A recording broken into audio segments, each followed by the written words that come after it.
Hello friends, welcome to my YouTube channel Excel in education.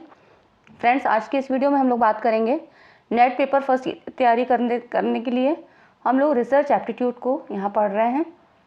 Research aptitude आपका unit second है और इसमें आपके रिसर्च के सवाल, रिसर्च एप्टीट्यूड से संबंधित सवाल आते हैं। तो इसी में हम आज बिल्कुल बेसिक से स्टार्ट करेंगे, जो कि आपका सिलेबस में आप देखिएगा पहला ही टॉपिक है मीनिंग, टाइप्स एंड कैरेक्टरिस्टिक। ठीक है, तो इसी को हम आज इसमें डिस्कस करेंगे और वीडियो को पूरा देखिएगा, बिल्कुल स्किप मत करिएगा। ठीक है, चलिए फ्रेंड्स स्टार्ट करते हैं और देखते हैं कि रिसर्च की मीनिंग क्या होती है, टाइप्स क्या है, कैरेक्टरिस्टिक क्या है। पूरा डिटेल में आप यहाँ पे समझ लेंगे, कोई भी क्वेश्चन आपका गलत नहीं होगा। ठीक है, चैनल पे आप पहली बार आए हैं, पहली बार देख रहे हैं, सब्सक्राइब नहीं किया है तो सब्सक्राइब कर लीजिएगा और वीडियो पसंद आने पे लाइक एंड शेयर ज़रूर करिएगा। वीडियो पूरा देखिएगा, स्किप मत करिएगा।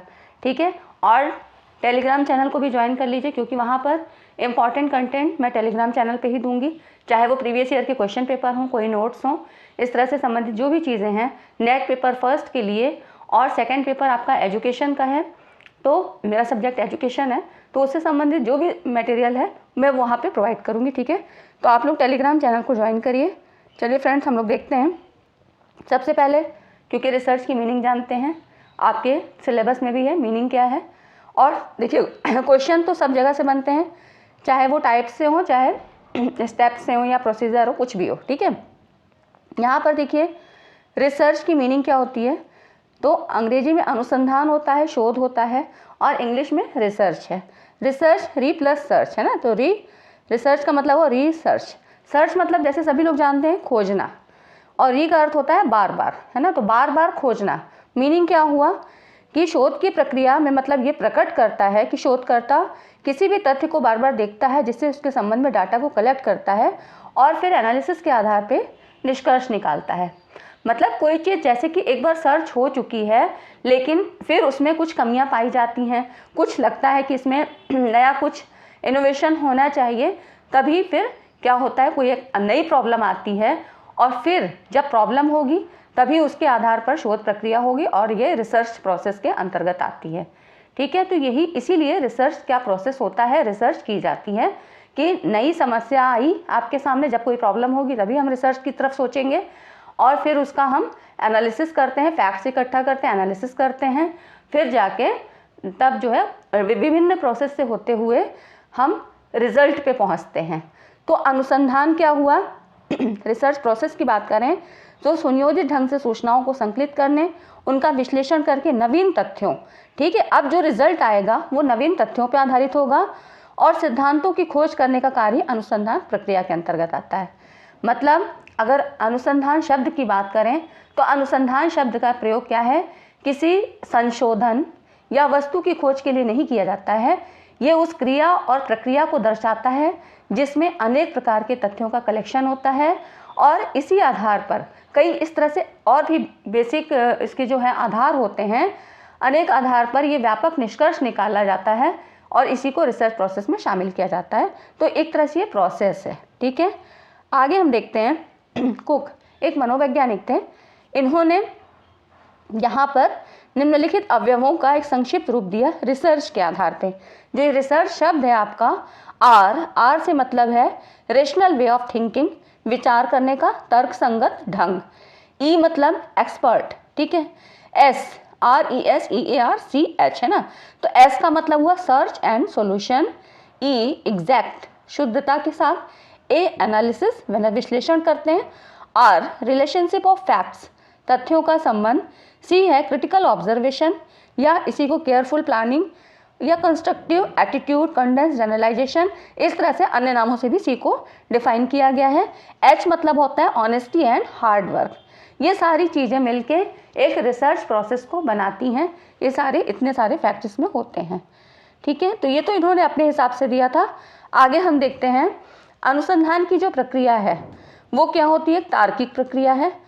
अनुसंधान में वैज्ञानिक विधि का अनुसरण करके प्रश्नों का उत्तर प्राप्त करते हैं, साइंटिफिक मेथड का ही यूज़ करते हैं। इसमें ऐसा नहीं होता है कि अपने आधार पे कुछ भी तथ्यों को इकट्ठे कर लिया जाता है। उनका क्या होता है, वैज्ञानिक विधि से ही विश्लेषण किया जाता है, पूरा प्रूफ के साथ वो रिजल्ट निकाले जाते हैं। ताकि अगर फिर से कोई ऐसा रिसर्चर है जो बाद में उन तथ्यों को देखता है, उस रिजल्ट को देखता है और फिर से सोचता है कि हो सकता है इसमें कुछ त्रुटियां हैं, तो वो उसके आधार पर फिर से शोध कार्य उस पर कर सकता है। तो वो रिजल्ट ऐसे होने चाहिए कि दोबारा उनको रिपीट किया जाए तो फिर से वही रिजल्ट आए, है ना, ऐसी कोई त्रुटि नहीं होनी चाहिए। तो इस तरह से विज्ञान की 5 प्रमुख विशेषताएं होती हैं, जिसमें कि ऑब्जेक्टिविटी होती है। तो ऑब्जेक्टिविटी है, उसके बाद मतलब ऑब्जेक्टिविटी से मतलब होता है किसी घटना का निरीक्षण उसके वास्तविक रूप में किया गया और निरीक्षण करते समय निरीक्षणकर्ता की मनोवृत्तियों का प्रभाव ना पड़े, मतलब उसमें पक्षपात की भावना नहीं होनी चाहिए। तो वस्तुनिष्ठता, निश्चयात्मकता, एक डेफिनेट होना चाहिए। तो इस तरह से वैज्ञानिक विधि से जो प्राप्त परिणाम है वो उसमें अस्पष्टता, अनिश्चितता नहीं होनी चाहिए। तो इस तरह से इसमें एक निश्चयात्मक उसका पैटर्न होना चाहिए। सत्यापन योग्यता, जैसे कि वही बताया मैंने कि दोबारा से अगर रिसर्च करने की स्थिति आ जाए तो फिर से उस पर किया जा सके, शोध कार्य किया जा सके, है ना। यूनिवर्सलिटी, सार्वभौमिकता, सभी के लिए सामान्य होना चाहिए हर जगह। वो रिजल्ट मतलब जो भी आया है वो चाहे रिसर्च प्रोसेस में वो शामिल किए गए हैं या नहीं किए गए हैं, लेकिन एक क्या है, सब पे ये सामान्य नियम होना चाहिए। तो सार्वभौमिकता होनी चाहिए। प्रेडिक्टिबिलिटी, पूर्व कथन क्षमता, एक अनुमान लगाया जाता है कि इस आधार पे हम रिजल्ट मतलब इसका ऐसा होगा, तो ये पूर्व कथन क्षमता होती है। और अनुसंधान की प्रक्रिया में विज्ञान की इन सभी विशेषताओं को स्वीकार किया जाता है। फिर देखते हैं, एक डेफिनेशन भी देखते हैं जो सबसे इम्पॉर्टेंट थी वेस्ट एंड कॉन के अनुसार। वैसे तो नेट में नहीं आती हैं डेफिनेशन, लेकिन डेफिनेशन हम इसलिए देखते हैं, उससे क्या होता है, एक डिफाइन वे में आपको चीज़ें पता लगती हैं कि इसके अंतर्गत क्या होता है। जैसे कि वैज्ञानिक शोध किसी नियंत्रित प्रेक्षण, कंट्रोल ऑब्जर्वेशन का क्रमबद्ध और वस्तुनिष्ठ अभिलेख, मतलब रिकॉर्डिंग एवं विश्लेषण है, जिसके आधार पर सामान्यीकरण, नियम या सिद्धांत विकसित किया जाता है और जिससे बहुत सारी घटनाओं जो किसी खास क्रिया का परिणाम या कारण हो सकती है उनको नियंत्रित करके पूर्व कथन किया जाता है। अब एक शब्द आपका आ रहा है यहाँ पे, सामान्यीकरण। सामान्यीकरण से क्या मतलब होता है, जनरलाइजेशन। तो यहाँ पर जनरलाइजेशन से क्या मतलब होता है, जनरलाइजेशन मतलब होता है कि कोई भी अध्ययन करता, मतलब जो कोई रिसर्चर है, किसी समूह या समाज के सभी व्यक्तियों का अध्ययन नहीं करता है। वो क्या करता है, उस एक बड़े ग्रुप से छोटा सैंपल एक ले लेता है। सैंपल मतलब एक न्यायाधीश जिसको बोलते हैं हिंदी में, तो सैंपल के फॉर्म में उसी पर अपनी वो रिसर्च करता है और इस तरह से जो परिणाम या मतलब निष्कर्ष निकलता है, तो इस रिजल्ट के प्राप्त होने के बाद वो ये जानने का प्रयास करता है कि जो न्यायाधीश के मतलब जो सैंपल के अध्ययन से प्राप्त परिणाम है, जो हमने सैंपल पे किया था, वो सभी मतलब उस ग्रुप के लिए, सभी के लिए है, सभी के लिए वो फॉलो करता है या नहीं करता है। तो इस तरह से सामान्यीकरण का मतलब होता है कि ऐसा नहीं कि जिस रिसर्च को हम किसी सैंपल के ऊपर कर रहे हैं उसी पर ही लागू हो, ऐसा नहीं होता है। वो पूरे ग्रुप के लिए होता है, पूरे समाज के लिए, उस क्षेत्र के लिए होता है जहाँ का भी हम रिसर्च कर रहे हैं, जिससे भी संबंधित है। ठीक है, तो सामान्यीकरण का यही नियम होता है। अब साइंटिफिक मेथड में बात करें तो 2 तरह की विशेषताएं होती हैं। पहला तो है वैज्ञानिक विधि में कंट्रोल कंडीशन, इसमें कुछ चरों को नियंत्रित करके रखा जाता है। ठीक है, जो आप एक्सपेरिमेंटल रिसर्च में पढ़ेंगे तो यहाँ पर ये किया है ना कि कंट्रोल्ड ऑब्जर्वेशन। तो यहाँ पर कुछ चर क्या होते हैं, जो मापने योग्य होते हैं, चरों को मापा जा सकता है, तो वेरिएबल होते हैं इनको, तो ये होते हैं, इनको कंट्रोल और कंडीशन में रखा जाता है। और दूसरी जो विशेषता होती है वो ये कि परिणाम का विस्तृत सामान्यीकरण किया जा सकता है। तो सामान्यीकरण मैंने बता दिया। ठीक है, अब देखते हैं, स्टेप्स भी देख लेते हैं, क्योंकि आपके जो सवाल आते हैं, क्वेश्चंस जो बनते हैं रिसर्च में, वो सीधे क्वेश्चन नहीं पूछे जाते हैं। कई बार स्टेप्स से भी पूछ लेते हैं कि इसके चरण क्या है, सोपान क्या है ना। तो इसमें आपको पूरा एग्जैक्ट ऐसे नहीं दिया जाएगा। कहीं किसी किताबों में इनको 5 ही भागों में डिवाइड कर दिया है ना। तो ये इस तरह से आप इनको समझ सकते हैं कि ये कितने होते हैं। तो पहले देखिए, किसी भी रिसर्च के लिए प्रॉब्लम का होना ज़रूरी है, सिलेक्शन ऑफ रिसर्च प्रॉब्लम। फिर परिकल्पना बनाई जाती है, हाइपोथेसिस बनाई जाती है, परिकल्पना हो गई। पहले मतलब परिकल्पना मतलब एक हम संभावित उसका दिशा निर्देश जारी करते हैं। अनुसंधान अभिकल्प, फिर एक डिज़ाइनिंग तैयार की जाती है, रिसर्च डिज़ाइन क्या होगा। सिलेक्शन का सैंपल, जब डिज़ाइन हमने मतलब इसको कर लिया, फिर अब उसमें पॉपुलेशन से सैंपल को हम लेते हैं, सिलेक्शन ऑफ सैंपल। सैंपल हो गया, आप उस पर रिसर्च करेंगे, फिर डाटा का इकट्ठा करेंगे, कलेक्शन ऑफ डाटा, फिर इसका एनालिसिस किया जाता है, डाटा का एनालिसिस करते हैं, और फिर जनरलाइजेशन। देखिए जनरलाइजेशन शब्द कितनी जगह आ रहा है, इसीलिए मैंने पहले ही आपको बताया कि जनरलाइजेशन आपको समझ में आ जाए कि ठीक है। तो ये हो गया जनरलाइजेशन ऑफ रिजल्ट, कि वो रिजल्ट सभी के लिए उसी तरह से है या खाली सैंपल के लिए है। तो ये हो गया आपके स्टेप्स। तो आप इसको ऐसे भी याद कर सकते हैं,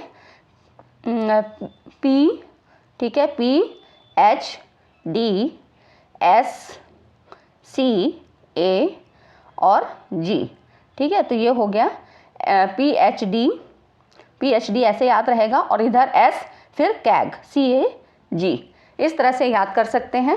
तो आप इस तरह से इनको क्रम में लगा सकते हैं, और ये अधिकतर क्रम में ही लगाने को पूछे जाते हैं कि स्टेप्स दे दिए जाते हैं और ये सारे इसी तरह नहीं दिए रहेंगे, बीच में कुछ छूटे हुए रहेंगे, तो आपको उनको सीरियल वाइज ऐसे लगाना होगा।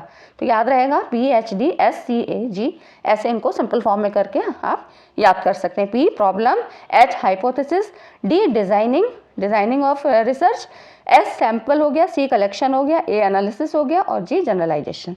ठीक है, इतना समझ में आ गया तो वीडियो को लाइक ज़रूर करिए और शेयर करिए अपने फ्रेंड्स के साथ। अब टाइप्स ऑफ रिसर्च की हम बात करते हैं। तो टाइप्स ऑफ रिसर्च में देखिए जो है बहुत सारे टाइप्स हैं इसके, लेकिन जो बेसिक माना गया है वो दो तरह से माने गए हैं। ठीक है, उसमें दो आते हैं, फंडामेंटल या बेसिक रिसर्च और अप्लाइड रिसर्च।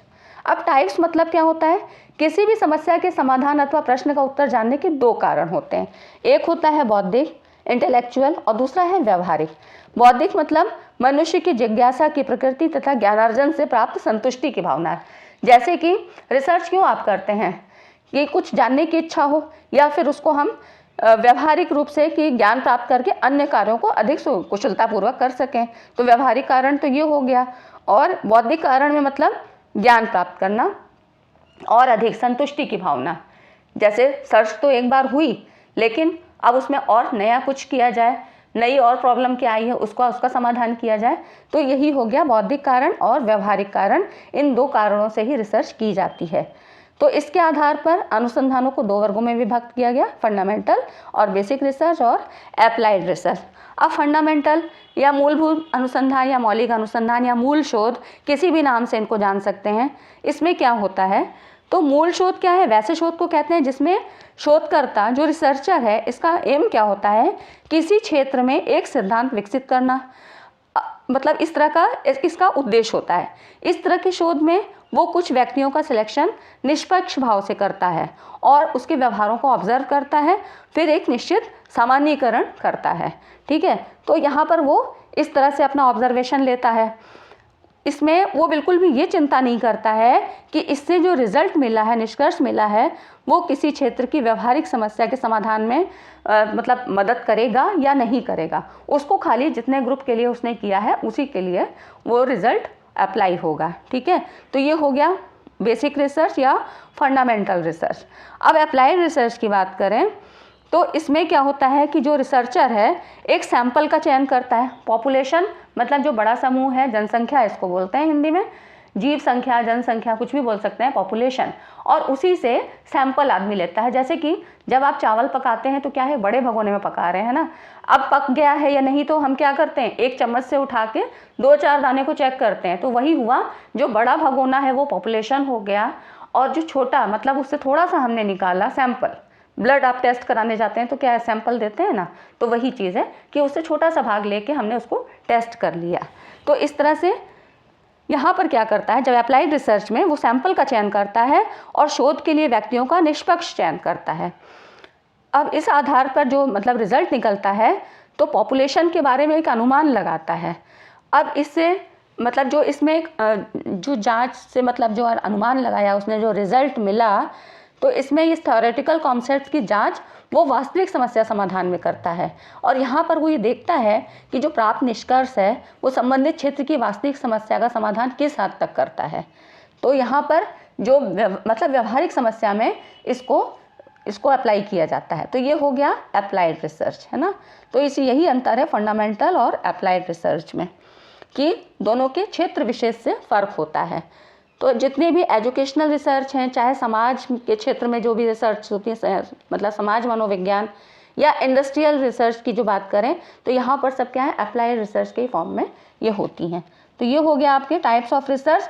बाकी इसकी एक वीडियो मैं अलग बनाऊंगी क्योंकि वो बहुत सारे हैं, तो उनको हम अलग बनाएंगे, ठीक है।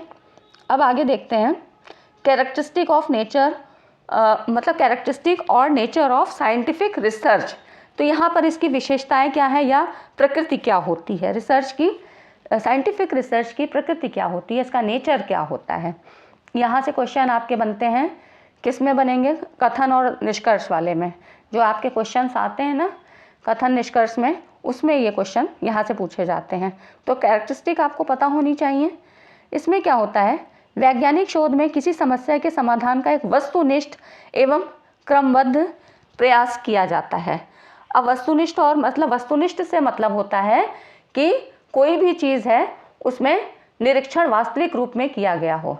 निरीक्षण करते समय क्या है कि उसको बायस नहीं होना चाहिए कि मेरे जानने वाला है या मेरे घर का व्यक्ति है या मेरे पड़ोस का है, ऐसा नहीं।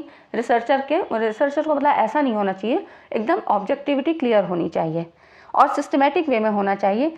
ये नहीं कि एट रैंडम कुछ भी पहले कर लिया, जो प्रोसीजर है उसी के अकॉर्डिंग होना चाहिए। तो ये हो गया। इस तरह का शोध ऑब्जर्वेबल एक्सपीरियंसेस पे आधारित होता है। तो यहाँ पर मतलब जो वैज्ञानिक शोध का आधार क्या होता है, अनुभविक सबूत, एम्पिरिकल एविडेंस होते हैं। इसमें जो रिसर्चर है उन तथ्यों और नियमों पर विचार नहीं करता है जिन्हें कि ऑब्जेक्टिवली परीक्षण नहीं किया जा सकता है, मतलब उनको वस्तुनिष्ठ रूप से उनका ऑब्जर्वेशन लिया जा सके, उन्हीं तथ्यों का यहाँ पर रिसर्च में शामिल किया जाएगा। शोध में घटनाओं या तथ्यों का प्रेक्षण तथा परिशुद्ध वर्णन किया जाता है।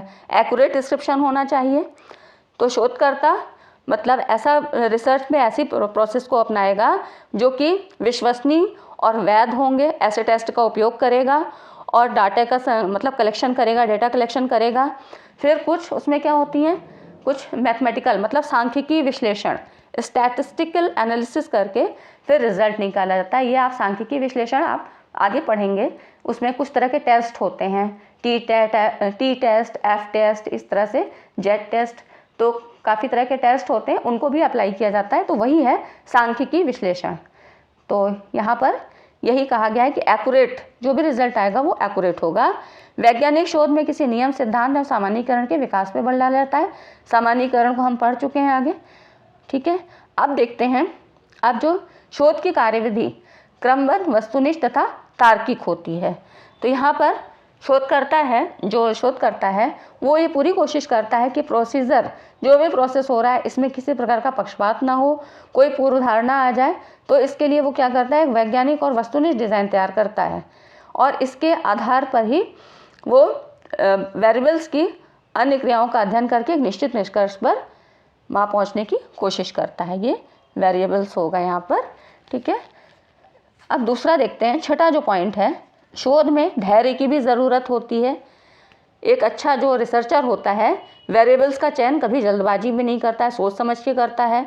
और कभी क्या होता है कि रिसर्च के प्रोसेस में बहुत ज़्यादा टाइम लग जाता है, तो उसमें क्या है, ऊब नहीं होनी चाहिए कि कुछ भी जो है नहीं रिजल्ट आ रहा है, सही नहीं आ रहा है तो कुछ भी निकाल दिया, ऐसा नहीं होना चाहिए। कभी भी जल्दबाजी में नहीं होना चाहिए। जो भी आप वेरिएबल्स चयन करते हैं या रिजल्ट के आने में अगर देर लग रही है, बार बार करना पड़ रहा है, तो उसमें धैर्य रखना चाहिए। एक्सपर्टीज़ की ज़रूरत होती है। हाँ, तो इसमें शोधकर्ता को ये पता होता है कि जो कि संबंधित समस्या पे और लोग किस किस ढंग के शोध कर चुके हैं और जिस तरह के कलेक्शन हुए हैं, जो भी डाटा कलेक्शन हुआ है, उसको वो पूरा समझने और विश्लेषण करने का भी प्रोसेस पूरा करता है, मतलब पूरा टेक्निकली काम करता है। तो इस तरह से एक्सपर्टीज़ की भी ज़रूरत होती है। फिर देखते हैं, रेप्लिकेशन का गुण होता है। रेप्लिकेशन मतलब कि यदि किसी रिसर्चर को, मान लो अगर उस रिसर्च में उसने जो डिज़ाइन यूज़ किया है, अगर इसमें किसी प्रकार का कोई शक है, तो कुछ दिन बाद भी हो सकता है या काफ़ी साल बाद भी हो सकता है, तो जो दूसरा रिसर्चर है वो पहले शोधकर्ता के पूरे प्रोसीजर को पुनः दोहराकर निष्कर्ष की वैधता की जांच करता है, फिर से रिजल्ट को फाइंड आउट करता है कि ये कितना एक्यूरेट है, कितना सही है। अब यहाँ पर देखिए, जो 9वां पॉइंट है वो शोध की प्रॉब्लम, हाइपोथेसिस और डिज़ाइन को एक विशेष फॉर्मेट में उपस्थित करता है, जिससे कि वहाँ पे एक साइंटिफिक मेथड, वैज्ञानिक स्वरूप की झलक स्पष्ट रूप से दिखाई दे। मतलब यहाँ पर अभी आप पढ़ेंगे, आपके में है ये क्वेश्चन भी आते हैं कि यहाँ पर जो है वैज्ञानिक रूप से मतलब होता है फॉर्मेट, एक फॉर्मेट होता है, लिखने का स्टाइल हो, चाहे जब आप रिसर्च आपकी जो है रिसर्च का रिपोर्ट तैयार होती है तो उसमें किस क्रम में लिखना है, ये सारी चीज़ें क्या है वैज्ञानिक विधि के आधार पर होती हैं। 10वां पॉइंट है, कभी कभी वैज्ञानिक शोध में साहस की भी ज़रूरत पड़ती है। कभी ऐसा होता है कि कभी ऐसे विरोध हो जाते हैं कि महत्वपूर्ण खोज और अनुसंधान में राजनीतिक और धार्मिक विरोध हो आ जाए बीच में, तो इसके लिए क्या है एकदम से आपको अपना कॉन्फिडेंस लूज़ नहीं करना है, साहस को बनाए रखना है। तो ये सारी चीज़ें होती हैं जो कि साइंटिफिक रिसर्च में ये कैरेक्टरिस्टिक होनी चाहिए और पाई जाती हैं। तो ये हो गया आपके मेन टॉपिक्स जहाँ से क्वेश्चन ज़रूर बनते हैं। तो ठीक है फ्रेंड्स, आपको इतना समझ में आ गया हो तो वीडियो को लाइक एंड शेयर ज़रूर करिए और अपने कमेंट भी दीजिए। यहाँ पर अभी आपने सब्सक्राइब नहीं किया हो तो सब्सक्राइब कर लीजिएगा, बेल आइकन को ज़रूर प्रेस करिए। वीडियो पसंद आए तो लाइक एंड शेयर करिएगा। मिलेंगे अगली वीडियो में और रिसर्च एप्टीट्यूड की ये पूरी सीरीज़ चलती रहेगी। तब तक चैनल पे आप बने रहिए। Thanks for watching this video.